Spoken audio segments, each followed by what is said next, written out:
देवगढ़ से आदिनाथ भगवान की, देवादिदेवगढ़ सुमतिनाथ भगवान की, वर्तमान शासन नायक महावीर भगवान की, आचार्य परमेश्वर आदि सागर महावीर विमल सागर महाराज की, युग श्रेष्ठ तपस्या आचार्य गुरुदेव सन्मत सागर गुरु महाराज की, प्राकृत आचार्य गुरुदेव सुनील सागर गुरु महाराज की, ज्ञान चिंतामणि प्रथम गण्य आर्य रत्न विजयमती माता जी की, गणनी विमल प्रभा माता जी की, द्वादशांग सरस्वती जिनवाणी माता की।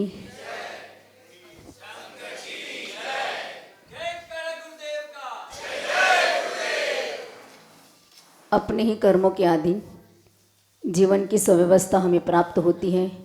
उस व्यवस्था के अंतर्गत हम चलते हैं, कुछ समझते हैं, कुछ नहीं समझ पाते हैं। कोई संकेत मिलता है, संकेत के अनुसार कभी चल पाते हैं, नहीं चल पाते हैं। इसी अंतर्गत एक शेठ जी के इकलौता एक संतान, गुजराती में कहिए तो भोळो सीधो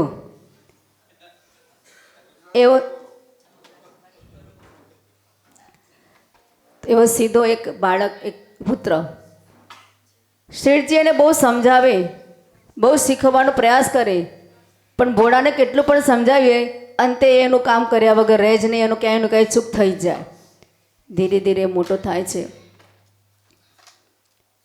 શેઠજીનો જ્યારે અંતિમ ચરણ નજીક આવે છે, શેઠજીને વિકલ્પ થાય છે કે મારો સમય અંતિમ છે, મેં જીવનભર એને બહુ સમજાવ્યું, બહુ શીખવાડ્યું, પણ કાંઈ એમાં ફરક પડ્યો નહીં।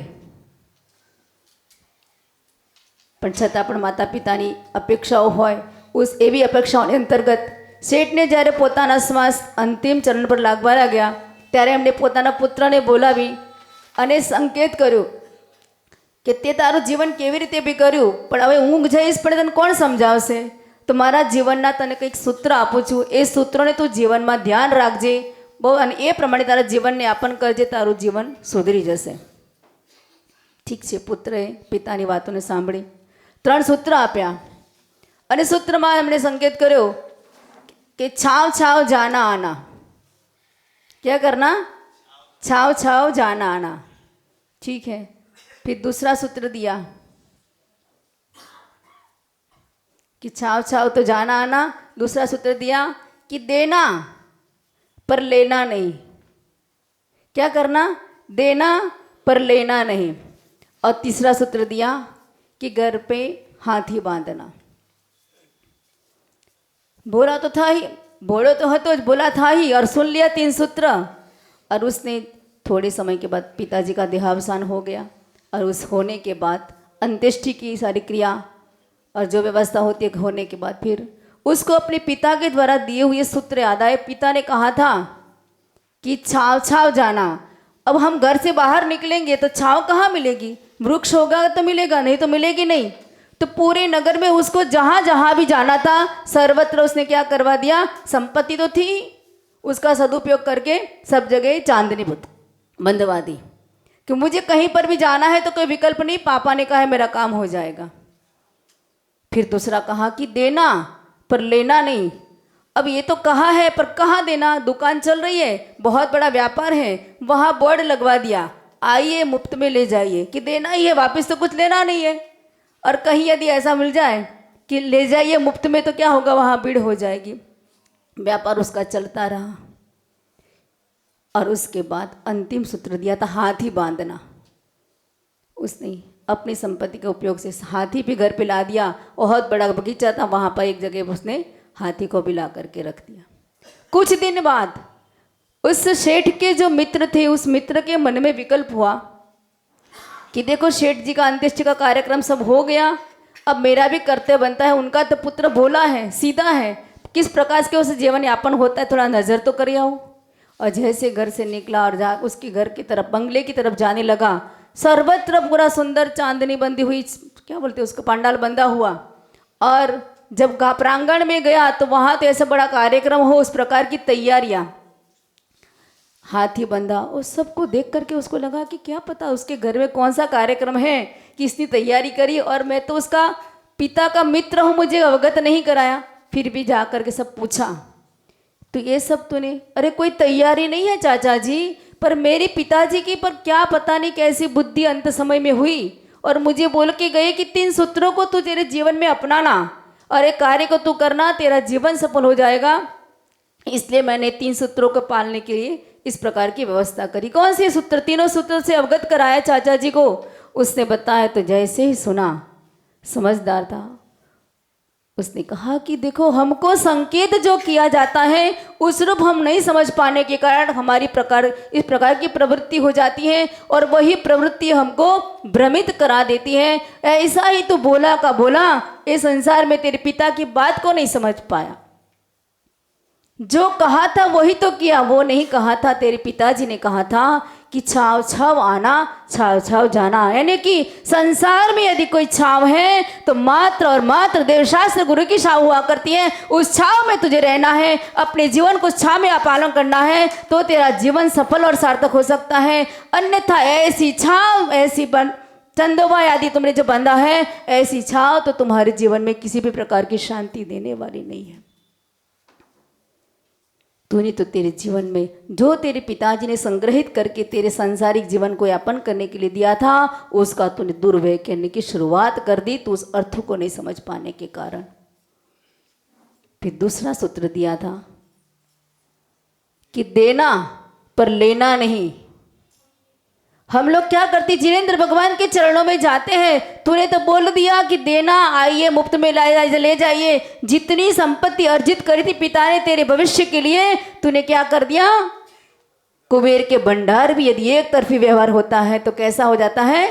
खाली हो जाता है। निकास है, आयत नहीं है तो खाली हो जाता है। वैसी व्यवस्था उसकी भी होने लगी। तो वहां पर कहा कि बेटा, तेरे पिता ने तुझे कहा था कि संसार में ये प्रकार की व्यवस्था हम करते हैं, पर हमें आत्म कल्याण का लक्ष्य रखते हुए देखना है कि हम जिनेंद्र भगवंत के चरणों में जाते हैं और कहते हैं, भगवंत मेरा व्यापार नहीं चलता है, मैं 10 उपवास कर लूंगा, मैं इतनी जाप कर लूंगा, इतने अनुष्ठान कर दूंगा, मेरा व्यापार चल जाए, मुझे पुत्र की प्राप्ति हो जाए, मुझे इस प्रकार की संपत्ति की प्राप्ति हो जाए, मेरा यश कीर्ति फैल जाए। संसार की कामनाओं की आकांक्षा करते करते हम इस प्रकार की जिनेंद्र भगवान के सामने देवशास्त्र गुरु के चरणों में जाकर ऐसे आकांक्षाएं करते हैं। इसलिए कहा है कि तू व्रत, जप, तप, उपवास आदि कुछ भी करे, निष्काम प्रवृत्ति से कार्य करना, तो ही वो तपस्या तेरा कार्यकारी होगा, अन्यथा नहीं होगा। इसलिए कहा कि देना, पर तू उसकी आकांक्षाएं मांगना नहीं। मांगना यानी कि तेरे व्यापार की व्यवस्था नहीं है, तेरी साधना की। तो घर में गृहस्थ में रहकर भी इतना थोड़ा थोड़ा कार्य तो करते जाना, तभी तेरा जीवन सफल और सार्थक हो सकता है। हम लोग क्या करते, थोड़ा सा भी कुछ हुआ, अभी पता चल गई आचार्य भगवान के आशीर्वाद से सब कुछ प्राप्त होता है, तो हम लोग क्या करते हैं, भीड़ लगा देते। लगाते कि नहीं लगाते हैं? हमको पता है हमारी कोई आवश्यकता नहीं है, तो गुरु का आशीर्वाद मिल जाए। कल सुना हमने कि जैसे इनको आशीर्वाद दिया और उसकी लॉटरी लग गई, तो मेरी क्यों न लगे, ये आकांक्षाएं हमारी होती है। पर उसके बदले में हम सौदा करें कि महाराज जी आपके आशीर्वाद से हो जाएगा ना, तो मैं आपको सोने की माला दे दूंगा। बोलते कि नहीं, आचार्य भगवान रखते नहीं है कुछ भी, पर हमारा जो भाव होता है, पर यदि आपके आशीर्वाद से नहीं हुआ ना, तो हम क्या बोलने लग जाते, कुछ भी बोलने लग जाते। ये सौदा नहीं करना। हमारी श्रद्धा है गुरु के प्रति, हमारी श्रद्धा है देवशास्त्र गुरु के प्रति, तो निश्चित हमारा कार्य वो हो जाता है। पर बदले की अपेक्षा को लेकर के हो जो कार्य करते हैं, यदि महाराज जी के आशीर्वाद, आपके आशीर्वाद से मेरा काम हो जाएगा ना, तो मैं आपके चौका लगाऊंगा। काम होगा तो मैं चौका लगाऊंगा, काम होने के बाद ही मैं आपके आहार देने की व्यवस्था को बनाऊंगा। ये हमारी जो भावनाएं होती है, उस भावना को नहीं करने के लिए उस पिता ने कहा था कि ऐसी अपेक्षा नहीं रखना, तो निष्काम प्रवृत्ति करते जा, तेरा कार्य अपने आप सध जाएगा। और अंतिम चरण पे कहा था, हाथी बांधना। यदि तुझे मेरे वो 2 सूत्रों का अर्थ समझ में आए, उस रूप जीवन यापन करने लग जाए और ऐसे चलते चलते गुरु की छाव में तू रहने लग जाए, तो हाथी को सर्वश्रेष्ठ बलवान कहा जाता है। कहते ना, हाथी बलवान होता है, बलशाली होता है। ऐसे ही हमारे जीवन में सर्वोत्कृष्ट बलवान यदि कोई व्रत है, तो कौन से व्रत है? महाव्रत है। तो अपने जीवन में तू महाव्रत को भी धारण करना। अंतिम चरण में ये हाथी बांधने से तो जीवन में कल्याण होने वाला नहीं है, पर ये एक बार तूने महाव्रतों को धारण कर लिया, तो निश्चित तेरा ये मनुष्य पर्याय सफल और सार्थक हो सकती है। ऐसी ही श्रृंखला हमारे जीवन के अंतर्गत चलती है। केवली भगवंत अभी जिनालय में अरिहंत परमेश्वरी की प्रतिमाएं, हम जाते हैं उनके चरणों में नम्रीभूत होते हैं, नमस्कार करते हैं। हमको शेठ जी के रूप में और भगवंत हमको संकेत करके गए हैं, सारी बातों को कह के अरिहंत भगवंत के लिए भगवंत, पर उनकी बातों को हम अपने जीवन में नहीं समझ पाते हैं, नहीं समझे हैं। और इसलिए शेठ जी के मित्र के रूप, भगवंत के मित्रवत हमारे साक्षात गुरु नगर में आते हैं, सीजी रोड के मंदिर में आए हैं, हमको समझाने के लिए कि अनादिकाल से हमने जन्म को प्राप्त किया है, ये संसार परिवर्तन हमारा हो रहा है, पर अब तो जागृत हो जाओ। अब जागृत होकर के अपने जीवन को सुधारने की ओर, हमारे जीवन को कुछ परिवर्तन करके कम से कम महाव्रतों को धारण करने की भावना को बनाए। अंतिम चरण में हमारे हाथ में कमंडल पीछे आ जाए, इस प्रकार की भावना को बना करके उसकी भावना को परिपुष्ट करने के लिए शुरुआत हमारी जिन दर्शन से, मंदिर की, देवशास्त्र गुरु के चरणों में जाने की भावना से बन जाए, उस रूप जीवन यापन करने से बन जाए, तभी हमारा ये संतों के द्वारा मित्रवत हमको जो संकेत करते हैं वह सफल और सार्थक हो सकता है। और आपका ये पुण्य योग किसी जी रोड पर आचार्य भगवंत का विशाल संघ यहाँ पर विराजमान है, और उस संघ के आने से हमें क्या प्राप्त करना है वो हमें सोचना है। अल्प समय की अवधि में हमें अपने जीवन में कल्याणकारी बात को प्राप्त करके अपने जीवन को सफल सार्थक बनाने के साथ